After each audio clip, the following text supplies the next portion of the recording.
O tema da palavra é tanque cheio. Tanque cheio. Nós vamos falar um pouquinho a respeito de toda essa greve, de toda essa crise também na mensagem de hoje. E para isso eu gostaria de ler Mateus, o livro de Mateus capítulo 6, dos versículos 21 a 25, que diz: Pois onde estiver o seu tesouro, ali também estará o seu coração. Os olhos são a canela do corpo. Se os seus olhos forem bons, todo o seu corpo será cheio de luz. Mas, se os seus olhos forem maus, todo o seu corpo será cheio de trevas. Portanto, se a luz que está dentro de vocês são trevas, que tremendas trevas são.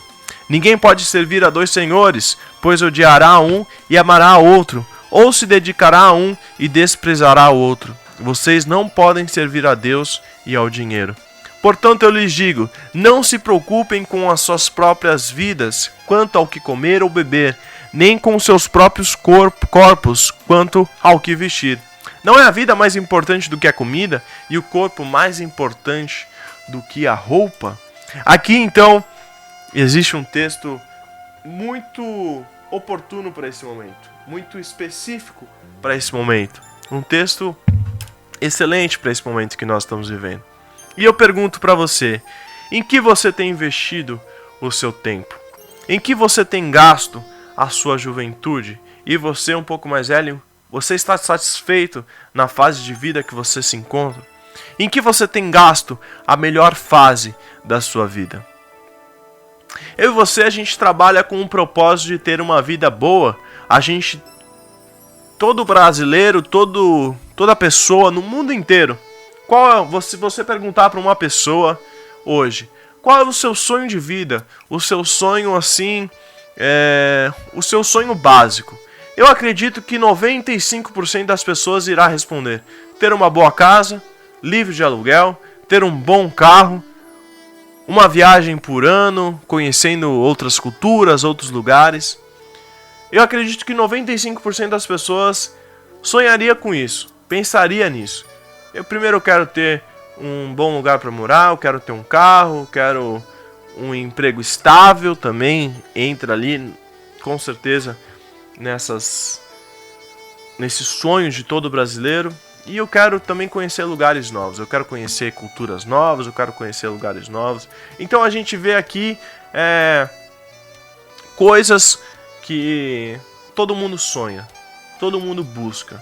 Isso tudo é muito bom. Mas pensar só nisso, pensar somente nessas coisas, somente nesses sonhos, é para os seres humanos, pessoas que só pensam aqui na vida terrena. Mas quando eu e você focamos em Jesus, tudo que você pensa em ser e tudo que você pensa em ter é para a glória de Deus. E você sabe que só quer aquilo que tiver a ver com o propósito de Deus para a sua vida. E você sabe que todas as demais coisas vos serão acrescentadas, porque Ele mesmo irá te proporcionar. Foi como eu li nesse texto que eu escrevi a respeito das greves. Se você for uma pessoa que cumprir exatamente aquilo que a palavra de Deus diz, se você ser uma pessoa fiel à palavra de Deus, você será acrescentado dia após dia. E eu faço uma pergunta aqui para você. As pessoas quando olham para você no seu trabalho, na sua casa, na sua vizinhança, ela tem enxergado Jesus? Ou você tem atrapalhado a vida das pessoas com Deus? Poxa, olha lá aquela pessoa fazendo aquilo.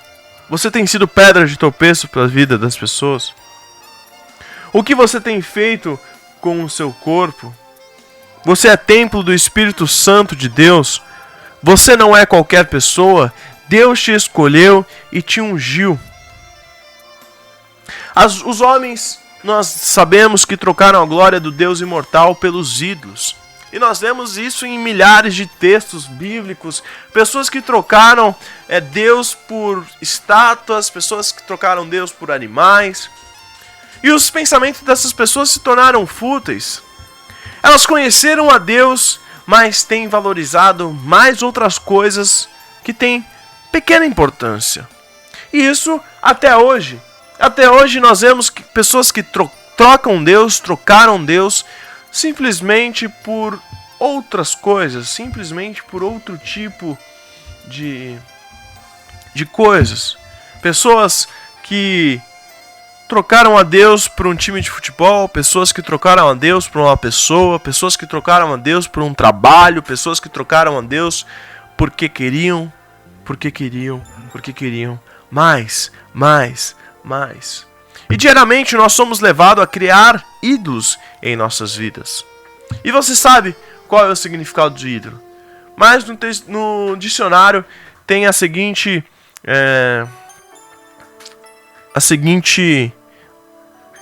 resposta para o que é um ídolo: pessoa ou coisa que é intensamente admirado, que é objeto de veneração.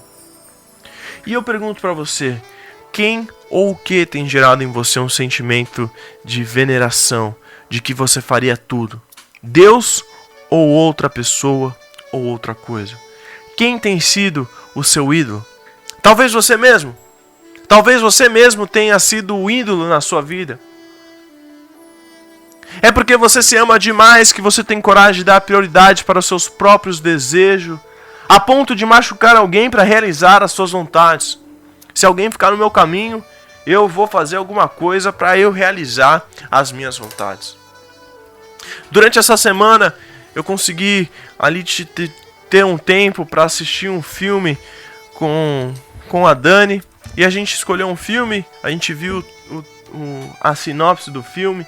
Ele tratava ali de advogado e a gente gosta bastante desse tema. E a gente foi assistir esse filme. E durante o decorrer desse filme, ele conta a história de um advogado, que é um filme americano. E esse advogado, ele era bem conceituado, era um bom advogado. Só que ele queria algo mais. Ele queria ser promovido a governador. E lá no estado americano, ele conseguiria fazer isso, ele conseguiria ser um governador, um juiz, se ele fosse... Podia ser por recomendação, não precisava ali de um concurso, de uma eleição, ele podia ali alcançar esse cargo por sua reputação. Ele não podia ter nenhuma mancha na sua carreira. Traduzindo bem o que o filme mostra.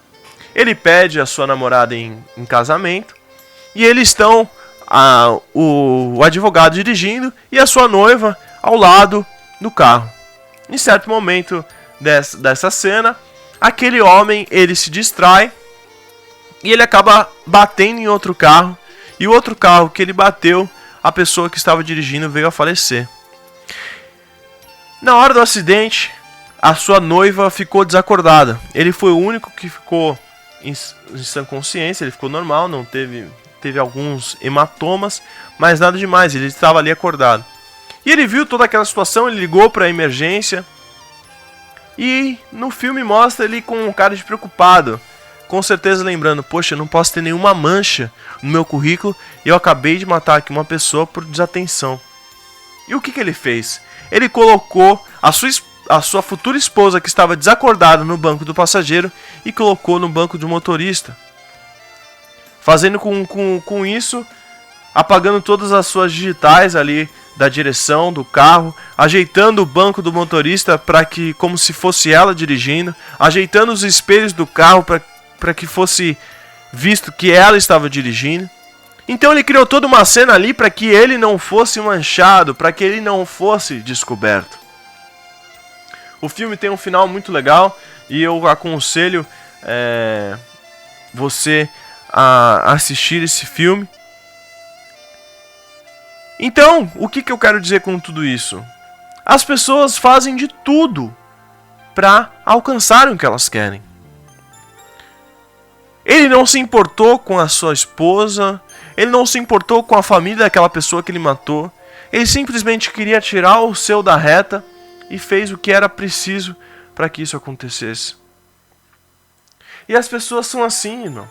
As pessoas não estão nem aí umas com as outras, elas só querem cumprir os seus objetivos, elas só querem alcançar aquilo que elas querem e deixam de pensar nas outras pessoas. Pessoas são colocadas em segundo plano porque outras pessoas têm prioridades. Quem está no poder tem prioridades, quem está lá em cima tem certas prioridades. E é por isso que a gente vê pessoas capazes de trair. Você fala com algumas pessoas e você conversa com algumas pessoas e fala: como que uma pessoa tem coragem de trair a outra? Como que a pessoa tem coragem de mentir? Como uma pessoa tem coragem de deitar a cabeça no travesseiro sabendo que armou para uma pessoa e a pessoa está necessitada? É por isso que as pessoas têm coragem de fazer tudo isso. Porque elas só querem o que elas querem, o que bem entende para elas. E elas se colocam como centro do mundo, centro de tudo. E somente o que elas acham é o certo. Pessoas amantes de si mesmo. Saiba que não tem nada melhor, meu irmão, do que deixar de fazer a nossa própria vontade e passar a fazer a vontade de Deus. Por quê? Porque, meu irmão, eu e você erramos nas nossas escolhas, mas Deus ele não erra. Deus ele nunca erra e Deus ele nunca errará. Nós somos falhos, nós temos o coração enganoso, nós achamos que nós vamos conseguir, mas não, Deus,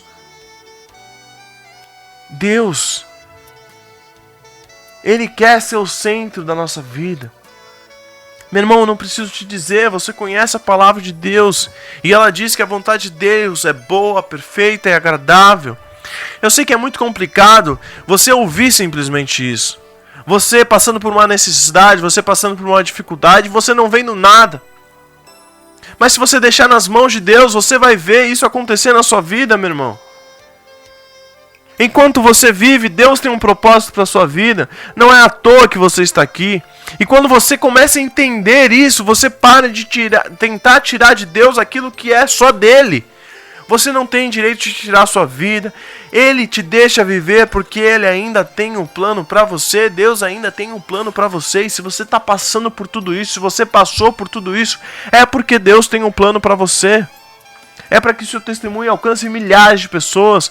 É para que a sua vida seja um testemunho vivo dele. Não deixe que os seus sentimentos te controlem. Não deixe que as suas necessidades te controlem. Deixe que Deus controle toda a sua vida. Você busca aquilo que é imortal ou você tem buscado aquilo que perece? E você tem deixado de lado aquilo que é eterno? Meu irmão, e chegando ao fim da nossa mensagem aqui, eu queria refletir um pouco a respeito disso que nós estamos vivendo, dessa greve que nós estamos vivendo, essa crise. Mas antes eu gostaria de fazer de novo essa pergunta. Você tem buscado tanto aquilo que perece, que vai acabar, que morre, e você tem deixado de lado aquilo que Deus tem preparado para você, aquilo que é eterno para a sua vida? Meu irmão, relacionando essa crise sem combustível, muitos carros estão sem combustível. Muitas pessoas desesperadas para colocarem combustível nos seus carros. Como está o seu tanque espiritual nessa manhã? Como está o seu tanque espiritual nesse dia? O Espírito Santo é o combustível do cristão, da pessoa que serve a Deus. E você não consegue viver, você não consegue prosseguir sem o seu combustível, que é o Espírito Santo de Deus. Meu irmão, relacionando com tudo isso que a gente está vivendo, você com certeza já viu notícias, você já viu na TV, você já viu perto da sua casa, pessoas desesperadas para pegar 20 litros de gasolina que for, 5 litros de gasolina que fosse, simplesmente para rodar com o seu carro. Pessoas brigando, não quero, preciso, não quero. E a gente vê isso dentro da igreja, quando pessoas desesperadas vêm para Deus. Eu estou passando dificuldade, eu estou passando uma necessidade, eu estou passando isso. Me ajuda, pastor, me ajuda, irmão, me ajuda, igreja, me dá um dinheiro para eu conseguir. As pessoas, quando precisam, se lembram de Deus. E é muito difícil falar isso aqui. É muito difícil falar isso aqui porque é muito triste. Porque quando o correto é nós enchermos o nosso tanque dia após dia. enchermos do nosso Espírito Santo, nosso amigo Espírito Santo. Você quer as coisas que Deus quer te dar, mas você tem preguiça de fazer as coisas. Você tem preguiça de orar, você tem preguiça de conversar com Deus, você tem preguiça de ler a Bíblia, você tem preguiça de estar na igreja, você tem preguiça. Enquanto isso vai acontecendo, a sua chama vai apagando, o seu tanque vai se esvaziando. E meu irmão, você sabe, quando o tanque está na reserva, quando o carro está cambaleando para pegar, chega uma hora que ele para. Chega uma hora que ele para e ele fica inútil. Carro sem combustível é inútil. Para que serve um carro? Que adianta ter toda a tecnologia se não tiver combustível? Ele é inútil. Que adianta, meu irmão, você viver aqui na terra buscando somente as coisas que são aqui da terra? Você vai chegar no final da sua vida e você vai dizer: eu vivi uma vida inútil. Enquanto eu podia estar me enchendo todos os dias, enquanto eu podia estar sendo cheio todos os dias, eu tive deixando isso de lado. Meu irmão, você precisa ter o seu tanque cheio, porque senão você não vai conseguir chegar ao lugar da sua promessa. Você não vai alcançar a eternidade. Por isso, não deixe de ouvir a palavra de Deus. Não deixe de estar na sua igreja, não deixe de congregar na sua igreja. Não deixe de ler a Bíblia, não deixe de orar, não deixe de fazer o seu devocional, porque é assim que você enche o seu tanque. Quanto vale a sua alma? Quanto tem valido a sua alma? Meu irmão, não troque aquilo que é eterno por algo que é somente momentâneo. Existe um céu. Caminhe por essa recompensa. Deus nos incentiva a viver uma vida focada na recompensa. Meu irmão, Ele sabe que eu e você sofremos quando abdicamos dos nossos desejos, quando abdicamos de diversas fases da nossa vida. Mas Ele declara que a glória que alcançaremos não se compara com todos esses sofrimentos. Meu irmão, foque naquilo que é imperecível, que não acaba. Foque em Jesus. Foque na glória que há de vir. Não se permita viver focado naquilo que se vai, no que perece. E aquele que vencer, aquele que estiver com seu tanque cheio, com seu combustível cheio todos os dias, poderá encontrar com Cristo face a face. Foque no céu e caminhe em direção a Ele. Caminhe em direção à sua vitória. Que Deus te abençoe muito, em nome de Jesus.